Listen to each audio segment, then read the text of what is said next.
사도 바울은 14장에서 믿음의 사람에 대해 계속해서 말씀하고 있습니다.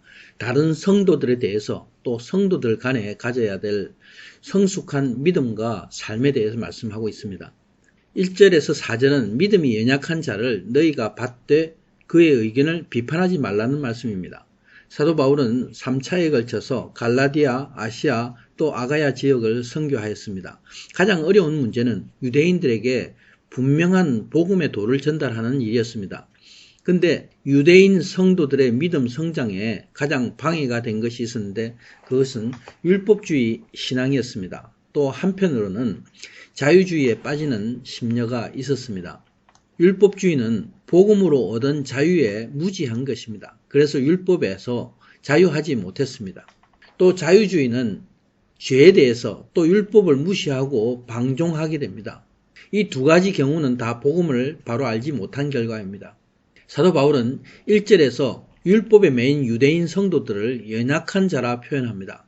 복음을 받은 사람들이 교만한 지식으로 연약한 저들을 비판했습니다. 사도 바울은 저희가 저들의 의견을 비판하지 말고 있는 그대로 받으라 말씀하고 있습니다. 2절과 3절입니다. 어떤 사람은 모든 것을 먹을 만한 믿음이 있고 믿음이 연약한 자는 채소만 먹느니라. 먹는 자는 먹지 않는 자를 없인 여기지 말고 먹지 않는 자는 먹는 자를 비판하지 말라. 이는 하나님이 그를 받으셨습니다. 사도 바울은 여기서 음식에 대한 예를 들고 있습니다. 당시 로마가 지배하던 모든 지역에서 많은 신들을 우상으로 섬겼습니다. 그리고 제물에 바친 음식을 사람들이 시장에서 사서 먹었습니다. 레위기 율법에 부정한 고기를 먹지 말라 명하고 있습니다. 또한 우상에게 바쳐진 부정한 음식을 당연히 먹어서는 안 됩니다. 모든 것을 먹을 만한 믿음이 있는 사람이란 복음 안에 들어온 견고한 믿음의 사람입니다. 더 이상 율법에 지배받지 않습니다. 율법에 대하여 죽고 성령의 법이 지배하는 사람입니다. 우상에게 바친 고기를 먹어도 자유할 수 있는 사람입니다.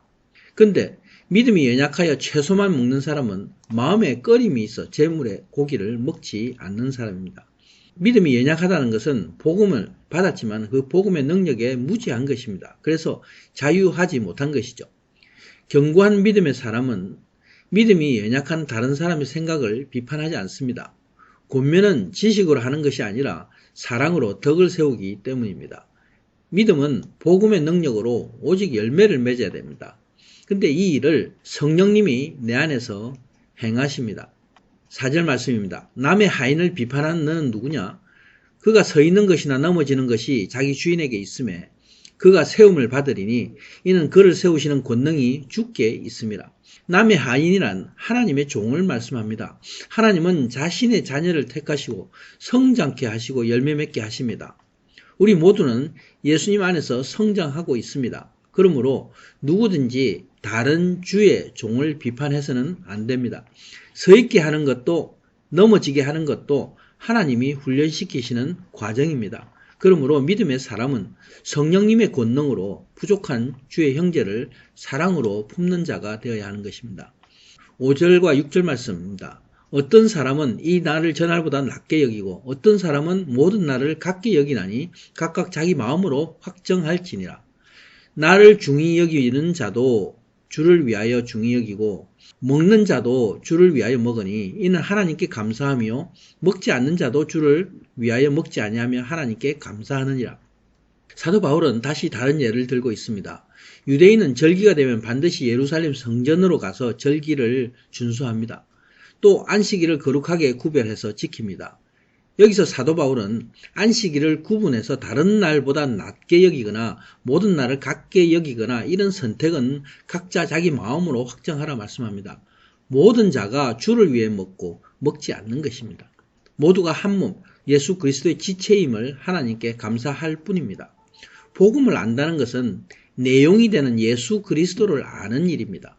근데 내용을 알기 위해서는 형식도 중요합니다. 하나님은 율법이라는 형식을 사용하셔서 내용인 예수 그리스도를 알게 하셨습니다. 율법이 없다면 복음을 알 수가 없습니다. 이런 이유로 율법을 존중해야 되는 것이죠. 율법적이 되라는 것이 아닙니다. 다만 율법이 형식이므로 필요 없다고 무시하고 비판하게 되면 외형적인 교회가 무너집니다. 그러면 외형적 교회 안에 참 교회인 성도가 무너지는 거다. 악한 마귀는 이단을 통해서 참 교회가 무너지는 것을 노리고 있습니다. 7절과 8절입니다. 우리 중에 누구든지 자기를 위하여 사는 자가 없고 자기를 위하여 죽는 자가 없도다. 우리가 살아도 주를 위하여 살고 죽어도 주를 위하여 죽나니 그러므로 사나 죽으나 우리가 주의 것이로다. 믿음의 사람은 죽고 사는 것이 이미 자신의 것이 아닙니다. 오직 주를 위해 살고 주를 위해 죽는 삶입니다. 나의 죽은 육신이 이미 주의 것이고 앞으로 나의 사는 몸도 주님의 것이기 때문입니다. 이를 위하여 그리스도께서 죽었다가 다시 살아나셨습니다. 바로 죽은 자와 산 자의 주가 되시기 때문입니다. 오직 나는 예수 그리스도가 나의 전부됨을 고백하는 자인 것입니다. 10절입니다. 내가 어찌하여 내 형제를 비판하느냐? 어찌하여 내 형제를 업신여기느냐? 우리가 다 하나님의 심판대 앞에 서리라. 믿음의 사람은 모두가 하나님의 심판대 앞에 설 때가 있음을 압니다. 그러므로 형제를 비판하지 않습니다. 업신여길 수 없습니다. 사도 바울은 이사야서 45장 23절의 말씀을 인용하고 있습니다. 11절입니다. 기록되었으되 주께서 이르시되 내가 살았노니 모든 무릎이 내게 꿇을 것이요 모든 혀가 하나님께 자백하리라 하였느니라. 12절입니다. 이러므로 우리 각 사람이 자기 일을 하나님께 짓고 하리라. 하나님은 영원히 살아계시며 심판하시는 심판주이십니다. 이제 주님이 다시 오실 때에 모든 사람은 하나님의 심판 앞에 통곡하며 하나님의 앞에서 주라 고백할 것입니다. 마지막 심판이 있음을 아는 사람은 믿음의 열매를 준비하는 사람입니다. 이것이 자신이 하나님 앞에서 해야 할 일입니다. 그러므로 각 사람은 자기의 받은 바 믿음으로 아름다운 열매를 맺는 자, 하나님 앞에 믿음으로 사람으로 설 것을 말씀하고 있습니다. 아멘.